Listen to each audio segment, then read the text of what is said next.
Alors là, je peux dire que cette équipe de Liverpool n'ont eu que des cadeaux. Vraiment, malgré que leur match ont... Même malgré qu'ils ont mérité leur victoire, mais leur but vraiment c'était pas mal. Que des cadeaux de la part de cette équipe de Southampton. Mais bref, salut à tous. Aujourd'hui on se retrouve pour faire le débrief de cette rencontre entre Southampton et Liverpool. Victoire 3 buts à 2, 3 buts à 2 des Reds de Liverpool, etc. Voilà. Liverpool l'ont remporté sur le score de 3 buts à 2 à l'extérieur à Southampton. Et pour que Liverpool continue d'augmenter dans cette première ligue, continue de gagner des points. Et voilà, après savoir que voilà, ils ont le Real Madrid et Manchester City à affronter cette semaine. Dans cette semaine en Champions League, ils affrontent le Real, puis par la suite Manchester City. Avant de commencer, n'hésitez pas à vous abonner, liker et commenter, ça va faire toujours un très grand plaisir de vous avoir dans mes vidéos. Alors là, les supporters de Liverpool, eh bien, ils s'attendaient largement à ce que Liverpool devait normalement s'imposer face à une équipe de Southampton que voilà, il venait à peine de revenir en première ligue. Mais on comprend que vraiment cette équipe de Southampton n'est juste pas vraiment très simple à affronter. Hein. On l'a vu face à Arsenal, ils étaient pas longs, on a eu chaud vraiment, c'était vraiment pas facile. Southampton menait 1-0, on a réussi à vite revenir en tout cas. Mais c'était pas simple. City se sont posés 1 but à 0 sur leur dernière victoire avant que leur série de 5 défaites d'affilée ait commencé. Ben voilà, City s'est imposé très difficilement contre Southampton. Puis bien sûr United, voilà, malgré qu'ils aient gagné 3-0 contre Southampton, et bah ils ont concédé quand même un penalty qui a été loupé par Southampton de la part de Onana. Mais en tout cas, pour revenir à cette équipe de Liverpool qui ont réussi vraiment à faire un superbe match, malgré que, comme j'ai dit au début, c'était pas mal, presque tous les buts, c'était pas mal que les erreurs de la part de Southampton. Avant de parler de ces erreurs-là, je vais parler en fait du match, parce que là on va commencer par la première mi-temps. Et là, en première mi-temps, on a bien vu que vraiment, il y a la seule chose que vraiment, les choses vraiment qu'on voyait le plus dans cette première mi-temps, c'est que voilà, il y a eu beaucoup d'attaques de Liverpool. Mais Southampton aussi n'ont pas été beaucoup faciles, ils ont fait quand même des belles frappes. Surtout au début, il y a eu une superbe frappe qui a été bien captée par Kelleher. Et ensuite, il y a eu le penalty. Et ensuite, voilà, il y a eu le but qui a été de la part d'une erreur du défenseur de Southampton. Voilà, c'était une erreur qui a vraiment fait une passe mauvaise. Et ça a tombé sur Dominic Szoboszlai qui a marqué le premier but pour cette équipe de Liverpool. Sinon, avant le but, il y avait Szoboszlai qui a fait lui aussi un superbe match. Szoboszlai, en fait, il est arrivé en attaque, jusqu'à ce que voilà, il rentre dans la surface, il passe à Mohamed Salah, et là, le gardien de Southampton, il arrête. Donc voilà, ça c'était la première occasion. Par la suite, voilà, donc on montre que voilà, Szoboszlai et Salah, ça allait super bien, parce que d'un côté aussi, tu voyais que cette équipe de Liverpool, en tout cas, ils se retrouvaient bien.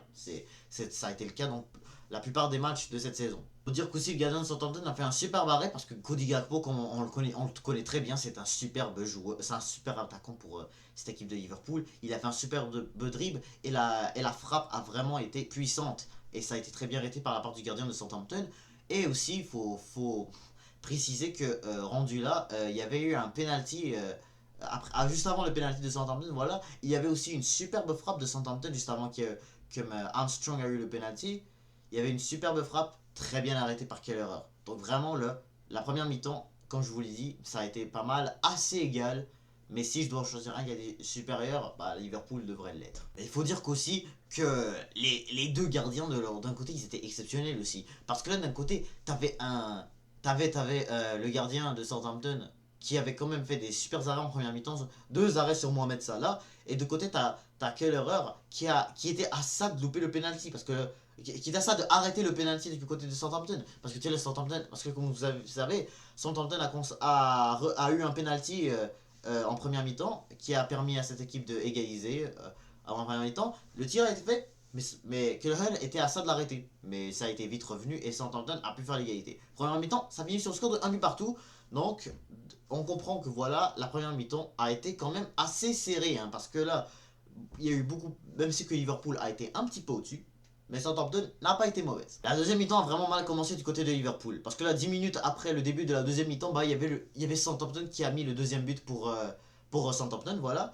Et l'attaquant était vraiment tout seul, donc vraiment, il y avait largement personne devant, jusqu'à ce que Robertson arrive pour essayer de l'empêcher de tirer, mais la frappe a été super bien faite et Southampton a mené 2 buts à 1 pour C'était à peu près le même moment. Et là, Southampton a mené 2 buts à 1 pendant encore 5 minutes. Parce que c'était à peu près la même chose. Si je me rappelle bien, c'était à la 55 minutes. Lorsque nous, les Gunners, on avait concédé le but face à Southampton. Ça, par contre, c'était chez nous. Mais on était 0-0. Donc là, vraiment, la deuxième mi-temps a commencé d'une façon très difficile. Mais pour revenir au match de Liverpool, c'est que juste après, 10 minutes plus tard, il y a une très grosse erreur stupide de la part du gardien de Southampton. C'était un superbe bijou de la part de Ryan Gravenberch, qui est un super milieu de terrain hollandais de Liverpool. Et ben, on voit que, et ben en fait, Mohamed Salah a pris le ballon en s'attendant pas à ce que, voilà, à ce qu'il allait tirer. Parce que le fait que, voilà, Mohamed Salah était devant les buts, juste avant que, juste avant que le gardien de Southampton arrivait, comme Mohamed Salah a juste tourné un peu le ballon. Et là, le gardien de Southampton a cru comme si, genre, je sais pas, il pouvait. Qu'est-ce que Salah, genre, il a cru comme si Salah n'allait même pas bouger de sa place. Il allait même pas essayer de la mettre. Mais au final, Salah, je pense pas du tout qu'il aurait osé tirer. Mais franchement, c'était vraiment un cadeau vraiment magnifique de la part du gardien de Southampton pour permettre à Liverpool de gagner ce but miraculeux. Par la suite, juste après que voilà, parce que comme vous savez, Southampton menait du but à 1, voilà, ça a eu ses égalités pour permettre à Liverpool de revenir dans le match. Puis t'avais ensuite Liverpool qui s'est vite réveillé parce que là on les connaît bien, cette équipe de Liverpool. Même si que ça leur arrive en première mi-temps qu'ils galèrent, en deuxième mi-temps là, on peut jamais les arrêter, hein. On peut vraiment jamais les empêcher de concéder un but. Franchement, on n'était pas loin nous les Gunners quand on les avait reçus chez nous à l'Emirates au mois d'octobre. Et ben, c'était après la même chose. Il restait genre 10 minutes et Liverpool a réussi à la mettre. Mais en tout cas, pour revenir à ce match, et ben, il y a eu en tout cas un très beau réveillement du côté de Liverpool. Surtout que voilà, comme je vous dis, il y avait la tête de Luis Diaz qui a été exceptionnel. Luis Diaz comme étant, en étant un attaquant de cette équipe de Liverpool depuis déjà quelques mois, depuis déjà quelques saisons, voilà, surtout depuis sa signature. Mais Luis Diaz, franchement, c'est un super joueur.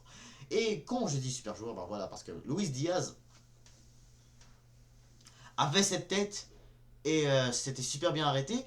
Deuxième corner, il y avait un corner qui a été comme bloqué et que là, qui a été bloqué de la part d'un joueur de Southampton, mais qui a été vite pris comme si c'était genre à ça d'être un contre son camp, d'être un CC.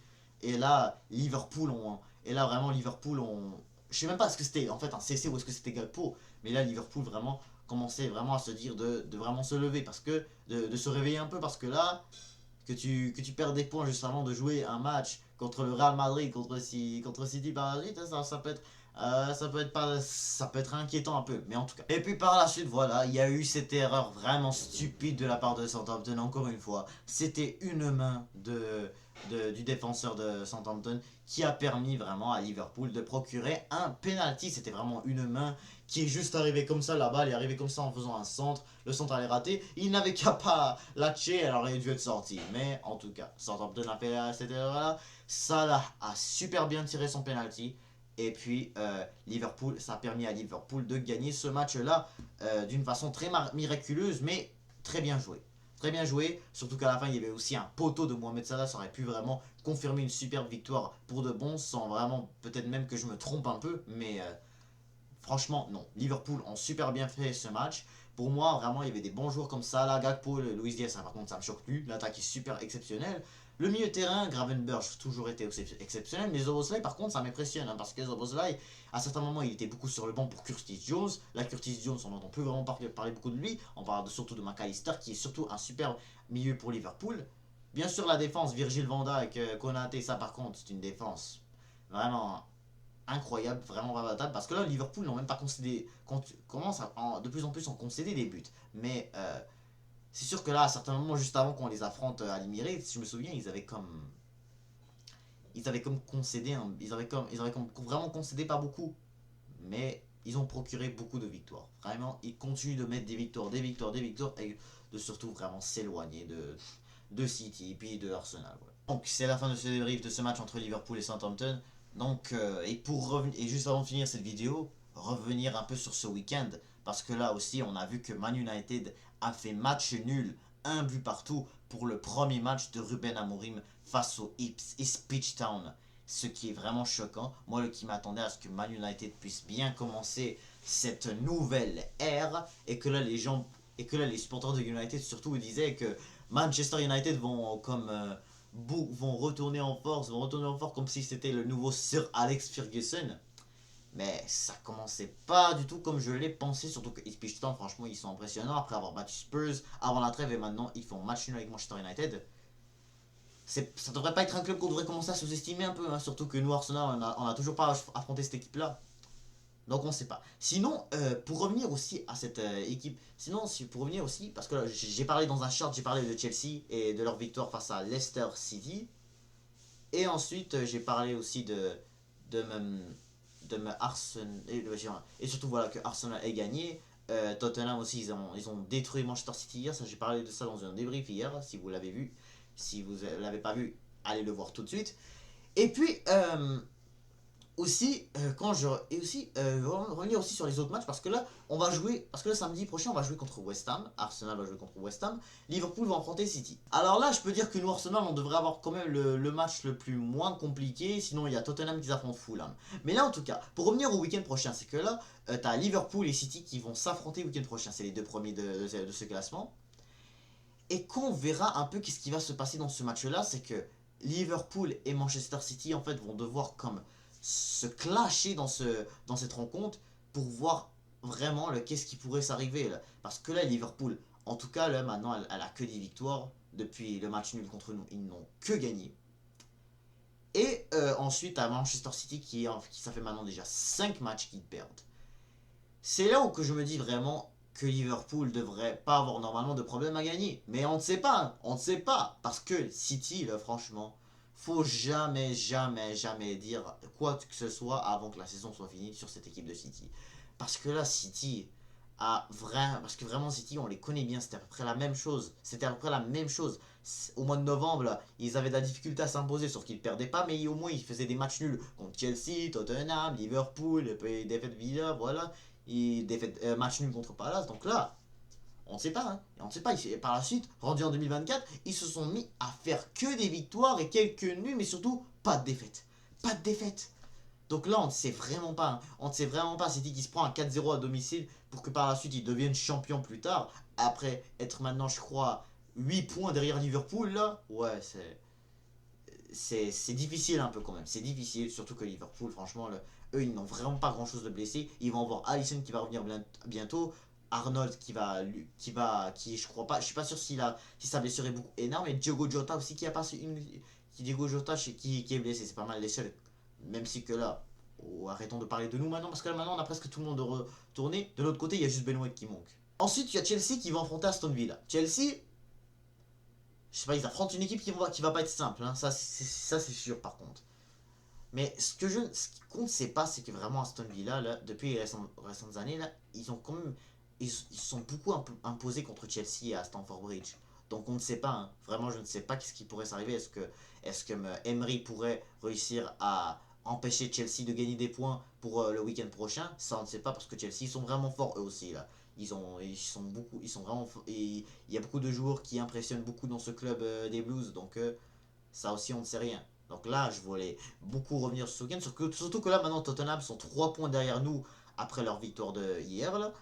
Et, euh, et là, si, admettons, on perd ce match, si on perd contre West Ham, c'est quelque chose que j'espère que ça va vraiment pas se passer. Mais Tottenham pourrait vraiment commencer à reprendre l'avantage vers nous. Là. Surtout que c'était quelque chose qui aurait pu s'arriver si vraiment Tottenham n'aurait pas dû perdre contre le Ipswich Town. Mais on ne sait pas. Franchement, on ne sait pas. La première ligue commence à devenir de plus en plus dingue. Donc c'est la fin de ce débrief. N'hésitez pas à vous abonner, liker, commenter et je vous dis à toutes.